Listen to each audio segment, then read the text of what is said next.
Buonasera e ben ritrovati con l'informazione flash di New Sicilia. Di seguito i titoli più importanti del pomeriggio.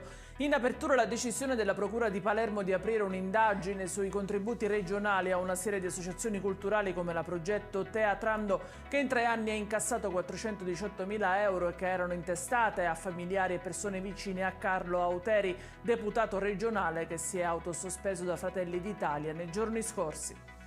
La Corte di Appello di Catania ha assolto perché il fatto non sussiste un carabiniere di 59 anni in servizio al comando provinciale di Siracusa dall'accusa di abusi sessuali sul figlio dell'ex cognata.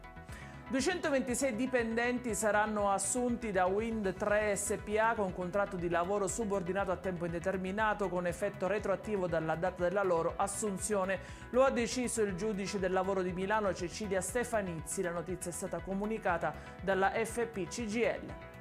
Oggi l'aeroporto internazionale Falcone Borsellino di Palermo segna per il secondo anno consecutivo un incremento di circa 1 milione di passeggeri. Intanto da domani EasyJet apre le prenotazioni per il nuovo collegamento diretto Palermo-Palma di Maiorca. Ottimi risultati anche in tema di fatturato. E in chiusura il meteo, ritornano domani le piogge in Sicilia. Un'allerta gialla è stata diramata dalla Protezione Civile regionale soltanto per Messina.